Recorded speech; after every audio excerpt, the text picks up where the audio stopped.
నా పేరు భీమగాని రాములు గౌడ్, పెద్దకందుకూరు గ్రామ సర్పంచి. 2013 సంవత్సరంలో మా భార్య మాధవి గారు సర్పంచ్. అప్పటి నుంచి 2018, 2019 నుంచి నేటి వరకు నేనుగా సర్పంచి జనరల్ ఎలక్షన్లో గెలవడం జరిగింది.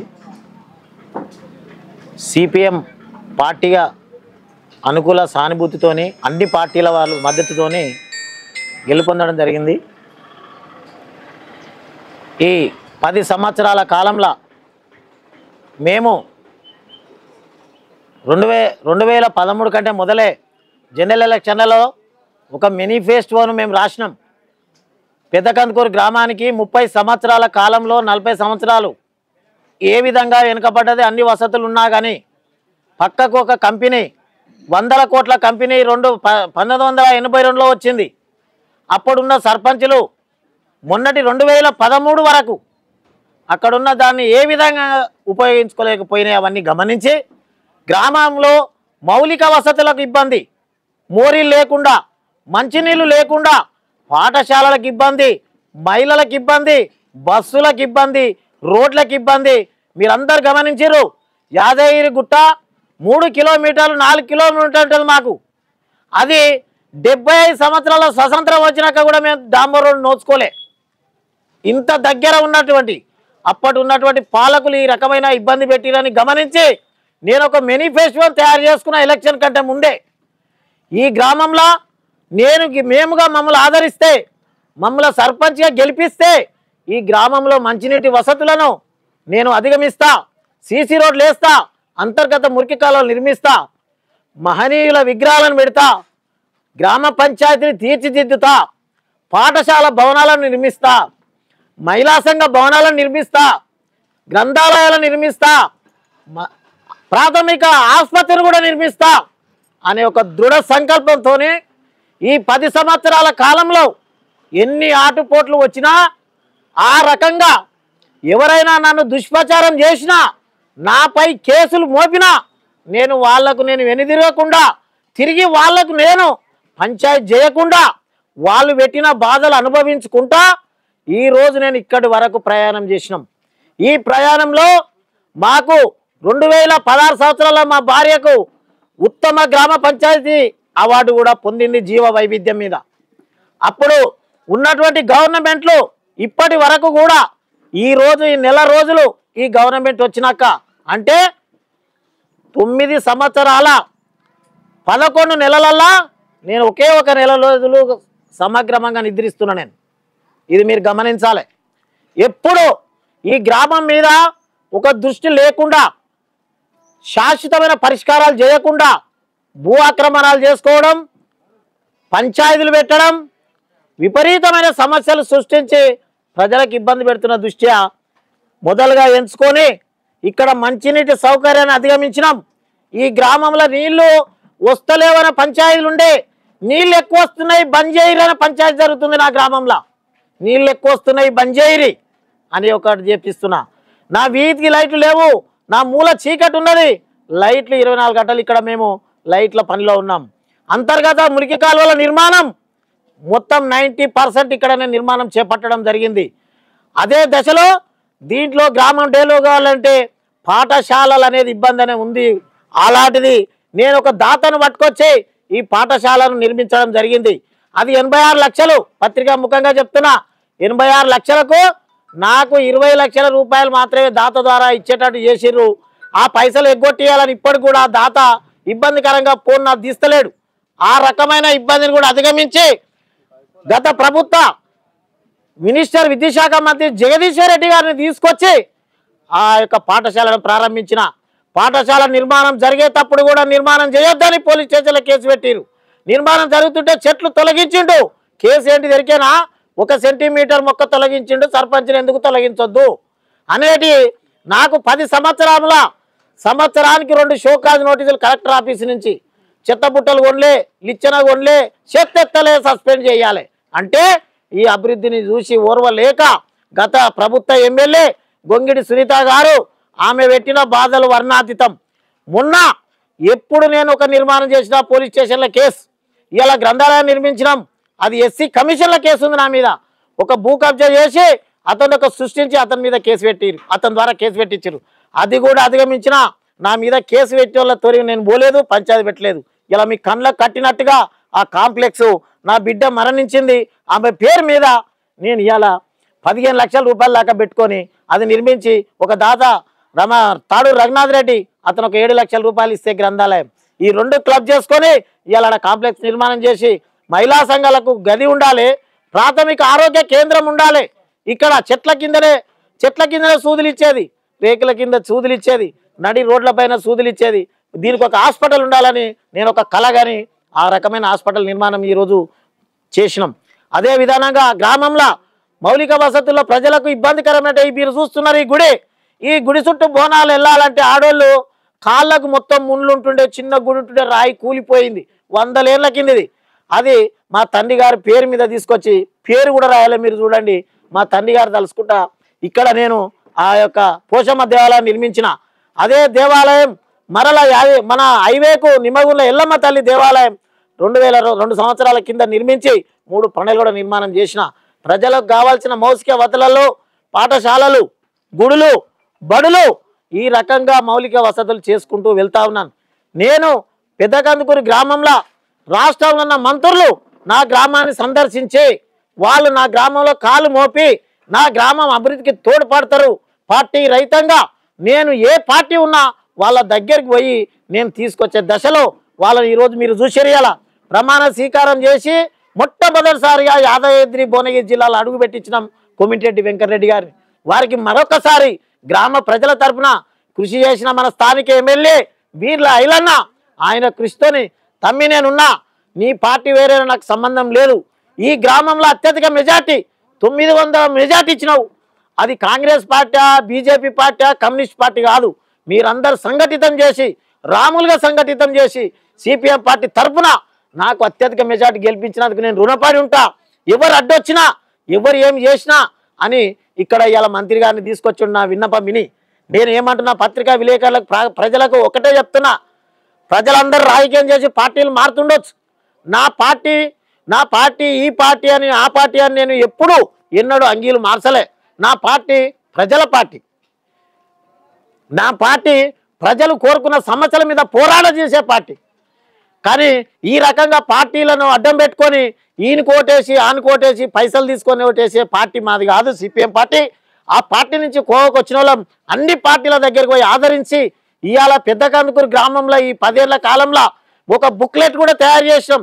మీకు అతి త్వరలో మేము 31కి దిగిపోతాం కాబట్టి అతి త్వరలో పుస్తకావిష్కరణ 2013 నుంచి ఈ 2024 వరకు జనవరి వరకు ఏమి జరిగింది ఈ గ్రామంలో, ఏమి మార్పు జరిగింది అనేది కూడా మీకు తెలియజేయడానికి ముందుండి ఆ రకంగా దశలు చేస్తే నాకు దుర్మార్గమైనటువంటి ఒక అవగాహన లేని వ్యక్తులు, అవగాహన లేక గ్రామాభివృద్ధి అవగాహన లేక భూ కబ్జాకారులు, భూ దోపిడీలు, గ్రామంలో ప్రజలను అస్తమానం మోసం చేసుకుంటూ ప్రజలను తిప్పలు పెట్టేటోళ్ళు ఇవాళటి వరకు కూడా అటు పోయిరు.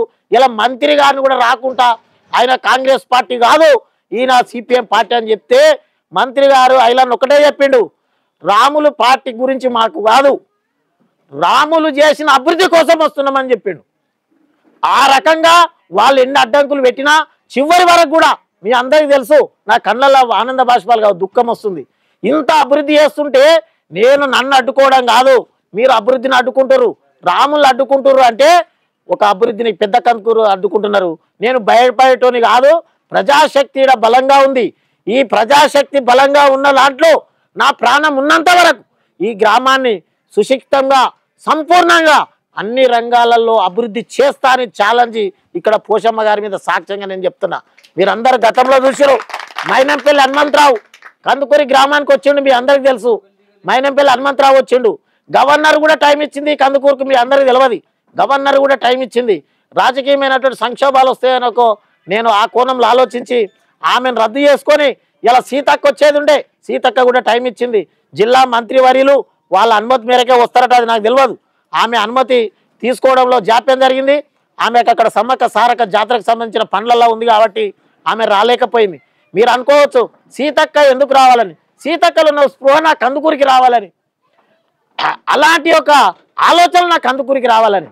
ఇలా కోమిటిరెడ్డి మంత్రి గారు వచ్చిండు, ఒక స్పృహ, ఒక స్ఫూర్తి ప్రజలలో మా గ్రామానికి ఒక మంత్రి వచ్చిండు, మా గ్రామానికి ఒక క్యాబినెట్ మినిస్టర్ వచ్చిండు, నా గ్రామానికి ఒక ప్రభుత్వ విప్ ఆలేరు ఎమ్మెల్యే, ఆయనని ఇలా ప్రజల మధ్యన ఆయనకు ఆశీర్వాదం చేయాలి, ప్రజల తరఫున పెద్ద కందుకూరని బహిరంగ సభ పెడితే సార్కి ఇబ్బంది కలిగి ఇవాళ ఒక పెద్ద కందుకూరు కోసం ఆలేరు మండలం, ఆత్మకూరు మండలం, చౌటుప్పల్లి కార్యక్రమాలను మొత్తం రద్దు చేసుకుని కోమటిరెడ్డి వెంకటరెడ్డి గారు ఒక్క కందుకూరు కోసం ఇవాళంటే రాముల మీద ప్రేమ కాదు, రాములతోని ప్రజలు చేపించుకున్న పనులలో నేను కూడా భాగస్వామ్యం అయ్యి వాటిని నేను ప్రారంభం చేసిపోతాను వచ్చిండు. కానీ కొంతమంది మీ అందరు మీకు తెలియదు, ఇలా రాకుండా అడ్డుకోవడానికి ప్రయత్నం చేస్తే కూడా నాకు ఇలా జన్మ ధన్యం ఎందుకైందంటే ఈ ప్రజలు ఇచ్చిన శక్తి ఎవ్వరు ఆపినా ఆగలే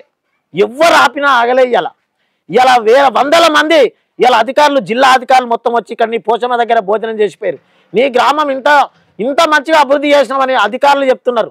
దానికి కారణం ప్రజలు ఇచ్చిన శక్తి, ప్రజలు ఇచ్చినటువంటి స్ఫూర్తి. ఈ ప్రజాబలం ఉన్న వాళ్ళు ఎవరైనా ఈ చిన్న సర్పంచ్ మీద పోయిన ఎమ్మెల్యే సునీత గారు ఎలక్షన్లలో ఓట్లు అడగలే, భీమగారు రాములు బిచ్చం ఎత్తుకొని రోడ్ వేసిండు, ఆడ వైకుంఠ ధామంలో సీసీ రోడ్ వేసిండు, నేను ఆపినా బిల్లులు ఆపినా అని సంతోషపడి వికసించింది. ఇలా యాడికి పోయింది ఆ సైకో యాడికి పోయింది, ప్రజలే తీసి బయట పడేసి ఏంది పదవులు వస్తాయి పోతాయి. ఆమె ఇలా ఇందులో విలేకరి V6 విలేకరి పెద్ద కందుకూరు రోడ్డుది, ఇక్కడ మేము పార్టీగా ఒక ఫ్లెక్సీ కట్టి భిక్షం సఫలం అని మేము ఒక ఫ్లెక్సీ తీసి V6లలో భిక్షమిత్ర కార్యక్రమం వేస్తే ఆయనకు ప్లాట్ కూడా రద్దు చేసింది. నువ్వు రాములు చూపిస్తావు, నువ్వు రాములు రోడ్ వేయించేది చూపించినావు, ఆయన నువ్వు ఇట్లా చేసినావు అని ఆయనకు ప్లాట్ కూడా ఇవ్వాలి, అందరికి ప్లాట్ ఇచ్చింది. అంటే ఒక కక్ష సాధింపు ధోరణితో చేసింది. నేను ఎంతమంది కక్ష కట్టినా నేను కక్ష కట్టలే. ఒకవేళ ప్రజలే కక్ష కడితే దాని మార్పియాలు ఏమైంది, కేసీఆర్ని తీసుకుపోయి బొందల పడేసి వచ్చారు. ప్రజలు తిరగబడితే గ్రామ ప్రజలు కూడా నేనేమనుకుంటారు అందరు అనుకుంటున్నాడు. ఇలా ఇంకా మీరు అంటుండ్రు, మీకు చెప్తున్నా, ఇవాళ రహస్యం కూడా చెప్తున్నా. నాకు ఐలయ్య గారు నువ్వు పార్టీ మారాలి కూడా అనలే పాపం, అన్నా నువ్వు ఎంపీపీ కావాలి, నువ్వు ఇంకా పెద్దోని కావాలని నేను చేయాలనుకుంటున్నాను నిన్న రాత్రి అంటే నేను ఒకటే మాట చెప్పినా, మీ అందరు వినాలే అన్నా, ఈ గ్రామం విడిచిపెట్టా అని, నేను చచ్చిపోయేంత వరకు గ్రామం విడిచిపెట్టా అని చెప్పిన. అన్న నీకు పెద్ద పోస్ట్ ఇస్తానా, నువ్వు పీజీ చేసినావన్నా, నువ్వు MSc చేసినావన్నా, నిన్ను తీసుకుపోతానని చెప్తే కూడా నేను వినలే. ఎందుకు వినలే, నా గ్రామంలో ఇంకా కొన్ని సమస్యలు ఉన్నాయి, ఆ సమస్యలను అధిగమించాలి. ఇక్కడ చిన్న చిన్న ఈ వెకిలి చేష్టలు చేసేటోళ్ళు భూములు ఆక్రమించుకొని ఇల్లు కట్టుకొని భూములు అమ్ముకుంటా ప్లాట్లు అమ్ముకుంటా ఈ యొక్క అనగారిన జనాలను ఇవాళ మా ఊళ్ళే సామాజిక మీరు అంటుండొచ్చు, రోడ్లు వేసుడు, మన బిల్డింగ్లు కట్టుడు, ఆఫీసులు ఓపెన్ చేసుడు కాదు, సామాజిక రుగ్మతులు లేకుండా ఉండే గ్రామాలు కూడా కావాలి. సామాజిక రుగ్మతులు అంటే ఈయన భూమి ఆనికి తలిగించి, ఆయన భూమి ఈయనకి తలిగించి, ఈయన ఇల్లు ఆనికి తలిగించి చచ్చిపోయేదాకా వాళ్ళ సంవత్సరాల నుండి చచ్చిపోతే నువ్వెన్ని టీబీ లైట్లు వేసినా వాళ్ళ జీవితాలలో వెలుగు రాదు, నువ్వెన్ని సీసీ రోడ్లు వేసినా వాళ్ళ జీవితంలో వెలుగు రాదు. వాళ్ళ జీవితాలలో వెలుగు రావాలి. ఆ వెలుగు రావాలంటే ఈ సామాజిక రుగ్మతులు సృష్టించడంలో తరిమేదాకా ఈ గ్రామాన్ని వదిలిపెట్టానని ఒక జిజ్జుతోనే బతుకుతున్నా నేను. అది మీ పత్రిక ముఖంగా చెప్తున్నా. అది ఏ పార్టీ అయినా ఎవరు అడ్డం వచ్చినా ఇలా ఎంకరేజ్ అంటుండు, ఇలా పోలీసు వాళ్ళు అంటుండు. ఈ రకమైన శక్తి ఉంది కాబట్టి చేసినవరా నువ్వు, లేకపోతే నేనెందుకొద్దు అని అన్నాడు. ఇంకొకటి ఎల్లమ్మ తండ ఉంది, మీరు చుట్టుపక్కల గ్రామాలలో గుడిసెలు ఉన్నాయా? ఏమైనా గుడిసెలలో ఉండే వాళ్ళని చూసిరా మీరు మన గుట్ట మండలంలో? నాకైతే తెలియదే. మా ఎల్లమ్మ తండాల గుడిసెలు ఉన్నాయి. నేను ఛాలెంజ్ చేసిన పిల్లలు ఈయనే ఉన్నారు. తమ్మి నేనేమన్నా బిచ్చం ఎత్తుకొచ్చానా, నేను మీకు అక్కడ డూప్లెక్స్ హౌస్ కట్టకపోతే నేను బతకని చెప్పిన. ఇలా అందరు సభాముఖంగా చెప్పినా, మొన్న కూడా చెప్పిన. అశోకు మీరు అందరు ఈయన ఉన్నారు బిడ్డ, ఎవరు వచ్చారు గుడిసెల కాడికి పోయి ప్రజలు ఇచ్చుకుంటారో ఇంత మందాపిరో ఓట్లు వేసుకపోతున్నారు. నాకు ఆ గుడిసెల సంగతి ఏందో కనబడొద్దు.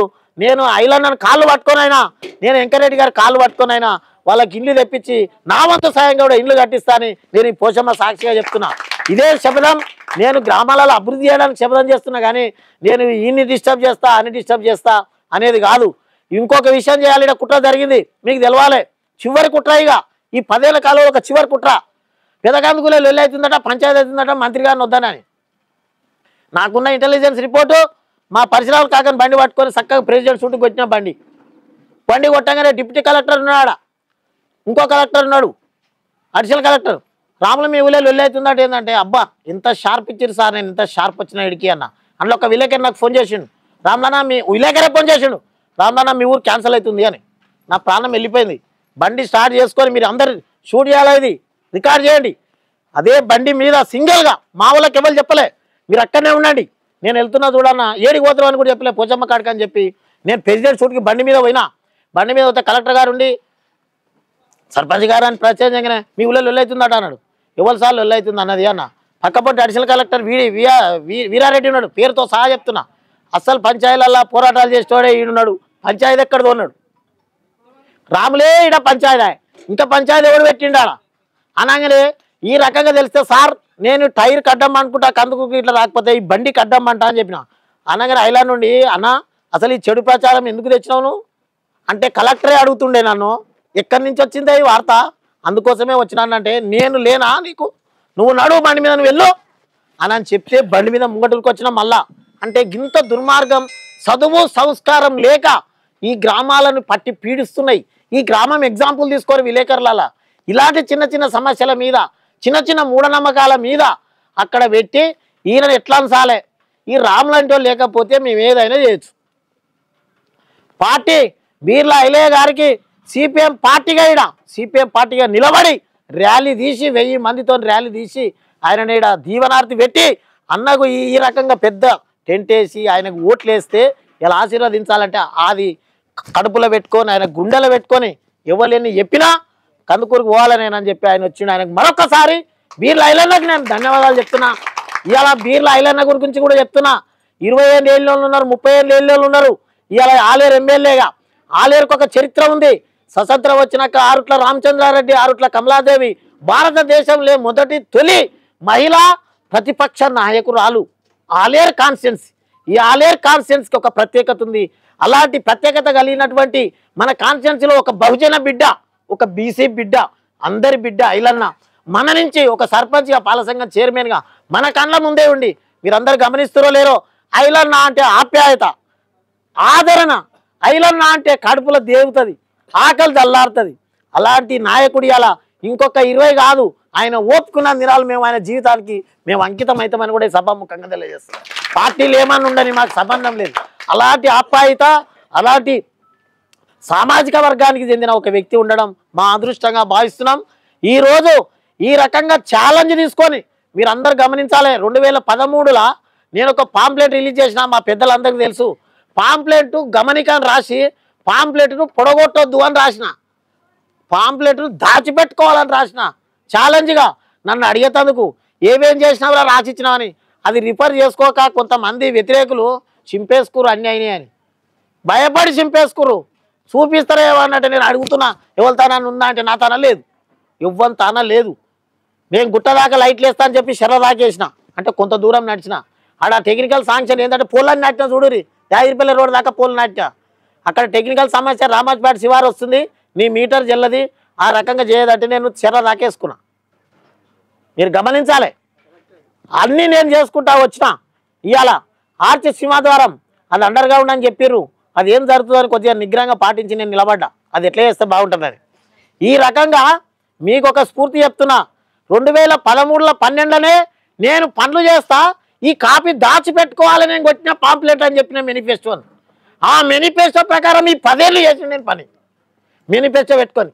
నేను ఎందుకు చెప్తున్నా అంటే ఎంతోమంది ముఖ్యమంత్రులను చూసిర్రు, ఎంతోమంది ఎమ్మెల్యేలు చూసిర్రు. నాకు నేనే ఛాలెంజ్ చేసుకున్నా, నన్ను ఇవ్వాలి అడగొద్దు, నాకు నేనే ఛాలెంజ్ ఈ పనులు చేస్తాను. ఆ రకంగా మనకు ఐలన్న దొరకడము మా ఆలేరు కాన్స్టిట్యున్సీ అదృష్టం. ఇలా సీఎం గారు కూడా ఎక్కువ చెప్పొద్దు, పెద్ద మనిషి గెలుస్తా, ఎల్బీ స్టేడియంలో ముఖ్యమంత్రిని అవుతా అన్నోళ్ళు ఎవరన్నా ఉన్నారా సార్ ఈ పోచమ్మ సాక్షిగా 9వ తారీఖు అని. ఇంత గట్సు, ఇంత శక్తివంతులు ఈ తెలంగాణలో పుట్టిరని నేను చాలా హ్యాపీ. అయితే నాకున్న సంతోషం ఏంటంటే ప్రజా సమస్యలు మటుమాయమైపోతాయి, ఆయన కనుచూపు మేరలో కనపడాయి. ఛాలెంజ్ గెలిచిన వాళ్ళు ఛాలెంజ్గా పనిచేస్తారు అనే ఒక నమ్మకం. కాబట్టి గ్రామ ప్రజలు నా పైన పెట్టి నమ్మించినందుకు నేను వాళ్ళని నమ్మిన ఒమ్ము చేయకుండా, ఎన్ని కేసులు ఉన్నాయంటే మీకు చెప్తే బాధపడతాను చెప్పా. ఆఖరికి కలెక్టర్కి హైకోర్టు నుంచి షోకాజ్ నోటీస్ ఇప్పించిన నేను. కలెక్టర్కు హరాస్మెంట్ను ఆపాలే, లేకపోతే నువ్వు కోర్టుకు రమ్మని చెప్పింది కలెక్టర్కు. ఆ సర్పంచ్ని వేధిస్తున్నావు, పని చేయనిస్తలేవని. ఇప్పటికి అధికారులు వాళ్ళు అన్నారు, నీకు ఇచ్చిన షోకాజును సస్పెండ్ చేసినావా, నిన్ను సస్పెండ్ చేయమంటే షోకాజును సస్పెండ్ చేసిన, షోకాజ్నే హైకోర్టులో సస్పెండ్ చేసిన. రాముల మీద చర్యలు గైకొనుట స్టే ఆర్డర్, ఫర్దర్గా పోదు ముంగట్కి అని అట్లాంటివి తెచ్చిన నేను. ఎందుకు తెచ్చినా, విద్యావంతులు అయితే తెస్తారు, మీరు ఏమని అనుకోరు. ఆ చదువు, ఆ జ్ఞానం మాకు యూనివర్సిటీలలో ఉన్నట్టు ధైర్యం, ప్రజలు ఇచ్చిన ధైర్యం జోడింపజేసుకొని ఇవాళ మీరు ఇచ్చిన ధైర్యంతో ముంగటికి పోతున్నా.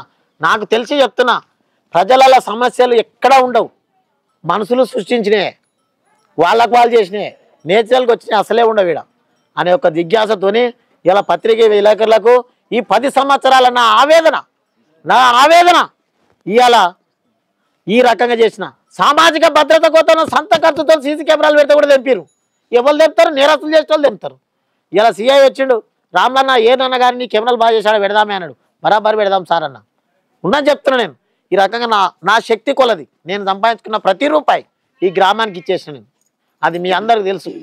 ఇవాళ సర్పంచులు ఉరిపెట్టుకున్నారు, బిల్లులు రాక ఉరిపెట్టుకున్నారు, చచ్చిపోయారు. 20 మంది సర్పంచులు చచ్చిపోయారు తెలుసా తెలంగాణలో. నేను అసోటిది నా ఆస్తులు అమ్ముకున్నా మీకు తెలియదు. ఆడో ఎకరం అమ్ముకున్నా, ఏడో ఎకరం, ఏదైనా కానీ నేను ఛాలెంజ్ చేస్తే ఇది చేసిపోవాలి నేను అని నేను పని చేసుకుంటూ పోయినా, నా కష్టార్జితం చేసిన. మీ ప్రజలందరూ ఆదరించారు. ఈ 10 ఏళ్ల కాలంలో నా భార్య, నా పిల్లలు అందరు సహకరించారు. ఇలా నా బిడ్డను ఒడగొట్టుకున్నా. ఈ రాజ్యాంగంలో ఈ సేవలో బిజీలో నా బిడ్డను ఒడగొట్టుకున్నా.